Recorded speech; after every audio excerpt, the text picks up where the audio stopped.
Yeah. I don't care how good you are in anything. You don't have discipline. You ain't nobody. Right. You're nothing without discipline. Because you give up under the slightest struggle without discipline. 100%. I mean, discipline is doing what you hate to do, but do it like you love it. Doing what you hate to do, but do it like you love it. That is a great quote. Mm-hmm. And if you can do that, you can be successful in anything. You normally are. Your mind has to be stronger than your feelings. Your mind has to be stronger than your feelings. Think about every poor decision you've made in your life. Gosh.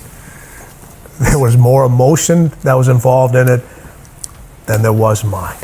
Every single one of them. Think about it. Really was. Your feelings keep you in bed. Your mind tells you, get up. It's easy to give up. You know, Hell it's yeah. easy. It's the easiest thing in the world to do. I'm done. I ain't going. Oh, yeah. I ain't gonna keep going. Yeah, I don't feel like going to work. I'm done. Yeah, man. It's easy. It's very easy. But what's hard is going, yesterday I got nothing from working as hard as I could. Nothing happened from that. I'm gonna do the same thing again today, but I'm gonna try to go harder. That's the hardest thing in the world. To get up every day and give 100% and be in the same position that you were each day, but mentally know that you're trying and trying and trying. That's a real grind. It's been very fun especially talking to young men about this. It's like, well, and that's the other thing too, is I think the world is full of darkness, let's say. And we could say each of us have a little bit of light. And if we release that light, if we let it shine properly, Christ, it's too cliched to go on with in some sense, but the world is a lesser place if you do not reveal from within yourself what you have to reveal. And the fact that the world is a lesser place actually turns out not to be trivial. Like if you aren't everything you could be, more people will die, more people will suffer, more evil will be unconstrained, more tyranny will reign, more chaos will remain chaotic and dangerous, all of that. Do you mean this in the sense of like the old proverb of the wings of a butterfly fluttering become a hurricane? It's something similar to that, but it can even be more local. It's like your family is more messed up than it could be if you were less messed up than you are. Right. So if you just got your act together, like 10% more, your family would be 1% better. Right. It's like, well, do it. And that would ripple off into the people that they interact with. Yes, and ripple, that's the other thing that's so cool, is that like people think, well, there's 7 billion of us, and each of us is just this separate dust mote, like floating in the cosmos, and what the hell difference does it make what you do anyways? It's like, that is not how we're connected. It's like, you're the center of a network, and you know way more people than this, but let's say typically, you're going to know 1,000 people in your life, well enough to have an impact on them, okay? And each of those 1,000 people is going to know 1,000 people. So you're one step from 1 million, and 2 steps from 1 billion. And we are networked, technically. That's how human interactions work.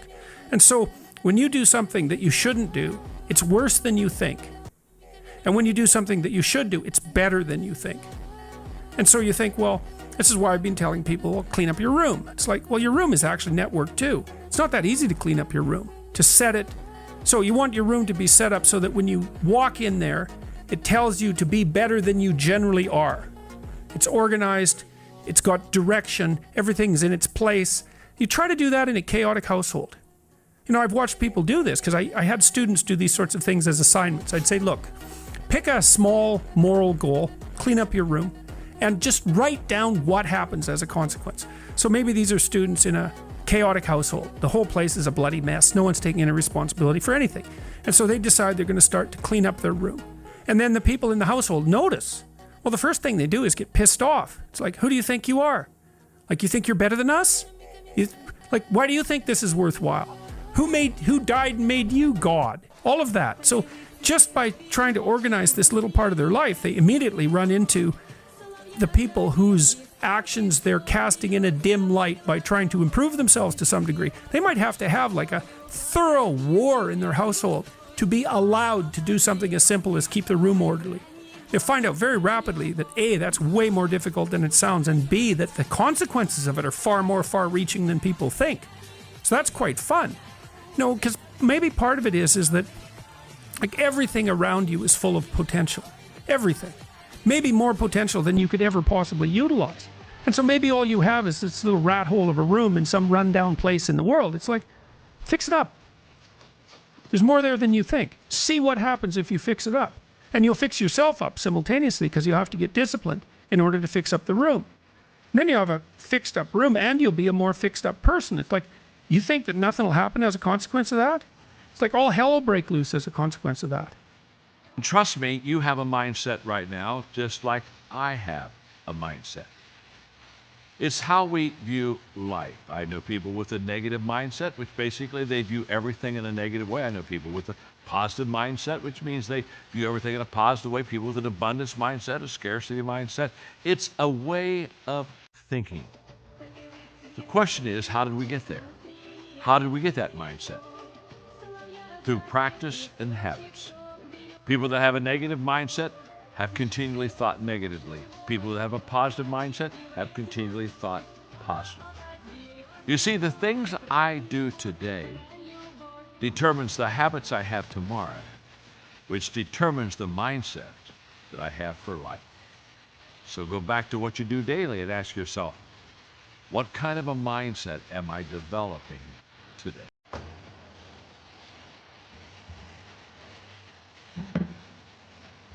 Okay, y'all ready for a lecture? Talk about the importance of nothing. You get up every day, you're entitled to nothing. Nobody owes you nothing. You could have talent, but if you don't have discipline and you don't execute, you don't focus, what do you get? Nothing. If you're complacent and not paying attention to detail, what does that get you? Nothing.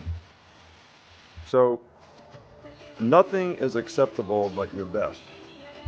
So we need to be, everything is determined by what you do and you trying to be your best so that you can build on positive performance. So that, and that's the only thing, there should be nothing else. And it's also very much worth thinking about with regards to setting up your life in general. It's like, if you concentrate solely on your career, you can get a long way in your career. And I would say that that's a strategy that a minority of men preferentially do. That's all they do. They work like 70, 80 hours a week. They go flat out on their career. They're staking everything on the small probability of exceptional status in a narrow domain. But it's hard on them. They don't have a life. It's very difficult for them to have a family. They don't know how to take any leisure activity. Like, they get very one-dimensional. Now, it may be that unidimensionality is the price you have to pay to be exceptional at one thing, right? Because if you're going to be something like a genius level mathematician and you want to do that or a scientist, say, it's like, you're in your lab all the time, you're working 70 hours a week or 80 hours a week, you're smart, you're dedicated, you're unidimensional, and that's how you get to beat all the other people who are doing that. It's the only way. But the problem is you don't get a life. Now, if you love being a scientist and you have that kind of focus of mind, well, first of all, you're a rare person, and second, you're going to pay for it. But fine, more power to you. But it's a risky business to do that. You sacrifice a lot for it. And I would say most often, if you're speaking about having a healthy life, that isn't what you do. You spread yourself out more. So, you have a family, you have some things that you do outside of work that are meaningful to you and useful. You have a network of friends. Those 3 things alone, or 4 things alone, are plenty to keep you well oriented. And then if one of those things collapses, everything doesn't go. Now, the price you pay for that is the more you strive to optimize that balance, the less likely you are to be fantastically successful at any single one of them. But you might have a very, if you consider your life as a whole, that might be a winning strategy. It's like, I want one thing in my life to be 150%, or I want 5 things in my life to be 80%. Well, there's a lot more richness in a life where you have 5 things operating at 80%, but you're not operating at any of them at 150%. So, and I really believe this. I really don't have regrets. I am a person that says, as soon as you look back in your history and you come up with something that you feel like you want to change, something else has to change. So What about your biggest disappointment? once again, that's the same analogy. Disappointment to me, to win, you got to lose. To be successful, you got to have something that's not successful. To be happy, you got to have disappointment. So I think all of those things have evolved and happened to make me who I am and understand the benefits and the privileges I have for being who I am, and not to wear it on my sleeve, be very humble about it. That's one thing my parents taught me very well is, don't wear your reputation, don't wear your accolades, don't wear your personality on your sleeve. Let it happen, let it be you. It is who you are. Don't hide from it, but don't wear it and rub it in people's face. You talk about performance without a purpose. What's that? So, like, for instance, let's say you have no races. Let's say you have no classes, no nothing. There's no purpose in your life. People need to have purpose to get up. They need purpose to perform. You need to get to a point in your life where there's nothing on the docket. There's no 5K. There's no I'm going to get into school to be this or that and still perform to the highest level. Because what people don't get is one day that thing's going to come up. And if you're not constantly performing without purpose, you're not going to be ready when the time comes. It's this magical thing, purpose, that we're all looking for. But what's funny about it all is that we need these things to perform. But we don't take a second to realize the purpose is always there. The purpose never leaves us because the very purpose is you. You are always the purpose. There may be another purpose, like being a SEAL or going to college or whatever, but the main purpose in life is you. So if you wake up in the morning and you don't want to do something, you don't care enough about yourself. And that's what you need to really research is, man, why am I not doing this for myself? Because that is the number one purpose in life, is to better oneself. So that's the only purpose I fucking need.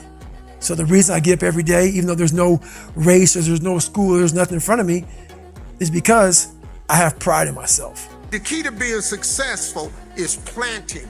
You've got to plant. Now, when you plant seeds, young people, you can't expect the harvest in 30 days. The harvest don't come in 30 days. You got to plant your seed, and sometimes the harvest don't come for years. Everything is not instant. So here's what I do. I get a row and I drop seeds in the ground. Then I go back and I cover them up with dirt, because the dirt, you need the dirt.